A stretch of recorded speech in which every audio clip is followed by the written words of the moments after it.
प्रिय विद्यार्थियों, नमस्कार। श्री प्रताप सिंह बारठ राजकीय स्नातकोत्तर महाविद्यालय शाहपुरा भीलवाड़ा के भूगोल विभाग के यूट्यूब चैनल पर आपका स्वागत है। आज हम राजस्थान का भूगोल पेपर बीए पार्ट तृतीय के अंतर्गत राजस्थान के प्रमुख आखेट निश्चित क्षेत्रों, उसके साथ साथ जो कंजर्वेशन रिजर्व क्षेत्र हैं, प्रमुख शुभंकर, उन पर चर्चा करेंगे। राजस्थान के आखेट निश्चित क्षेत्र में सबसे पहले हम बीकानेर से प्रारंभ करते हैं। प्रमुख स्थान बज्जू, देशनोक, दियाता, जोड़बीड़, मुकाम। जोधपुर में डेचू, डोली, गूढ़ा विश्नोई, जम्बेश्वर जी, लोहावट, साथिन, फिटकासिनी। बाड़मेर में धोरीमन्ना, जैसलमेर में रामदेवरा, उज्ज्वला, अजमेर में तिलोरा, सोखलिया, गगवाना, बूंदी में कनक सागर, बारां में सोरसन, अलवर में बहरोड, जोड़िया, जयपुर में सैंथल सागर, महला, नागौर में रोहतू, जरोदा, चूरू में संवत्सर और कोटसर, सवाई माधोपुर में कवालजी, पाली में जवाई, चित्तौड़ में मैनाल, जालोर में सांचौर, टोंक में रानीपुरा। ये प्रमुख आखेट निषिद्ध क्षेत्र हैं। वर्तमान में कुल आखेट निषिद्ध क्षेत्रों की जो संख्या है वह 33 है। दूसरा जो महत्वपूर्ण फैक्ट्स आते हैं वो है कंजर्वेशन रिजर्व। ये हैं बिशलपुर कंजर्वेशन रिजर्व टोंक जिले में है। इसका क्षेत्रफल 48.31 वर्ग किलोमीटर है। इसकी स्थापना 2008 में हुई थी। जोड़बीड़ कंजर्वेशन रिजर्व बीकानेर में है। क्षेत्रफल 56.46 वर्ग किलोमीटर है। स्थापना 2008 में हुई थी। सुंदा माता कंजर्वेशन रिजर्व जालोर व सिरोही में है। क्षेत्रफल 117.48 वर्ग किलोमीटर है। स्थापना 2008 में हुई। गूढ़ा विश्नोईयान कंजर्वेशन रिजर्व जोधपुर में। क्षेत्रफल 2.31 वर्ग किलोमीटर है। स्थापना 2011 में हुई। साकंबरी कंजर्वेशन रिजर्व सीकर झुंझुनू में। क्षेत्रफल 131 वर्ग किलोमीटर। स्थापना 2012 में हुई थी। Gogelao conservation reserve Nagaur. क्षेत्रफल 3.58 वर्ग किलोमीटर। स्थापना 2012 में की गई। बीड़ कंजर्वेशन रिजर्व झुंझुनू में। क्षेत्रफल 10.47 वर्ग किलोमीटर। स्थापना 2012 में हुई। रोहतू कंजर्वेशन रिजर्व नागौर। क्षेत्रफल 0.72 वर्ग किलोमीटर। स्थापना 2012 में हुई। यह सबसे छोटा कंजर्वेशन रिजर्व है। उम्मेदगंज पक्षी विहार कोटा। क्षेत्रफल 2.72 वर्ग किलोमीटर। स्थापना 2012 में हुई। जवाई बांध पाली। क्षेत्रफल 19.78 वर्ग किलोमीटर। स्थापना 2013 में हुई।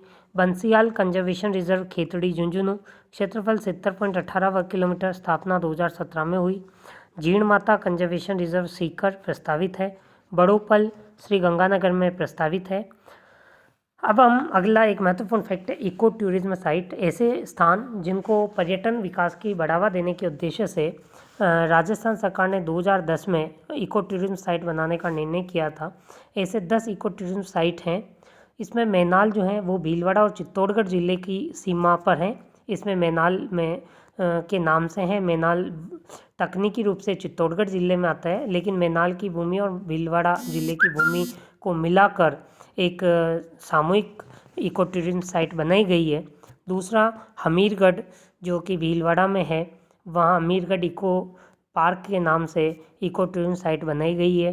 बस्सी चित्तौड़गढ़ में, सीता माता चित्तौड़गढ़ में जो कि उड़न गिलहरियों के लिए बहुत ही प्रसिद्ध है।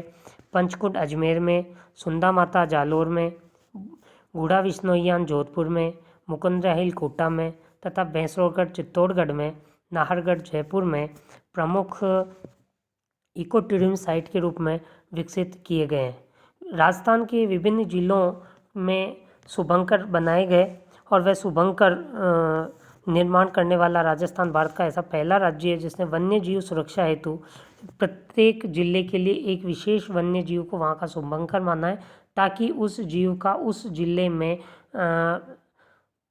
संरक्षण हो सके, उनका किसी भी प्रकार का शिकार व्यक्ति नहीं कर पाए और यदि वो शिकार करते हैं तो उन्हें कठोर से कठोर सजा दी जा सके।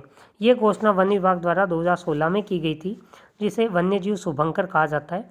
अजमेर में खरमोर वन्यजीव शुभंकर के रूप में, अलवर में का सांबर है, बांसवाड़ा का जल पीपी, बारां का मगर, भीलवाड़ा का मोर, बाड़मेर का मरु लोमड़ी, बीकानेर का भटतीतर, बूंदी का सुरखाब, चित्तौड़गढ़ का गोसिंगा, चूरू का कृष्णमृग, दौसा का खरगोश, धौलपुर का पचीरा इंडियन, डूंगरपुर का जांगिल, हनुमानगढ़ का छोटा किल किला, जैसलमेर का घोड़ावन, जालोर का भालू, झालावाड़ का गागरोनी तोता, झुंझुनू का काला तीतर, जोधपुर का कुर्जा पक्षी, करौली का घड़ियाल, कोटा का उदबिलाव, नागौर का राजहंस, पाली का तेंदुआ, प्रतापगढ़ का उड़न गिलहरी, राजसमंद का भेड़िया, सवाई माधोपुर में बाघ, श्रीगंगानगर का चिंकारा, सीकर का शाहीन, सिरोही का जंगली मुर्गा, टोंक का हंस, उदयपुर का कब्र बिज्जू, जयपुर चीतल, भरतपुर का सारस और क्रेन। राज्य पुष्प रोइडा है, राज्य पक्षी गोडावन है, राज्य पशु वन्य जीव की श्रेणी में चिंकारा आता है, जबकि घरेलू श्रेणी में ऊंट आता है।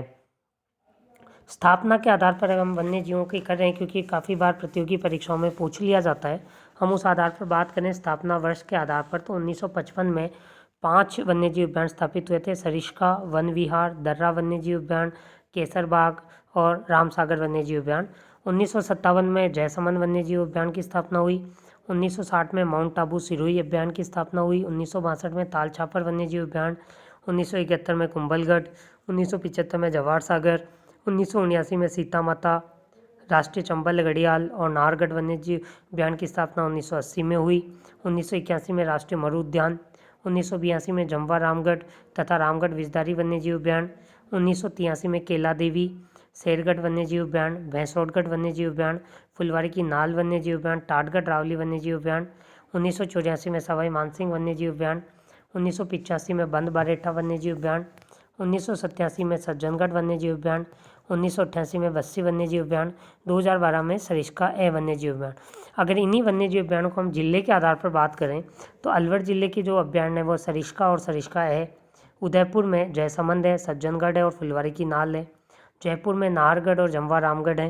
धौलपुर में वन विहार है, केसरबाग है, रामसागर है। सिरोही में माउंट आबू वन्य जीव उद्यान है। चूरू में तालछापर वन्य जीव उद्यान है।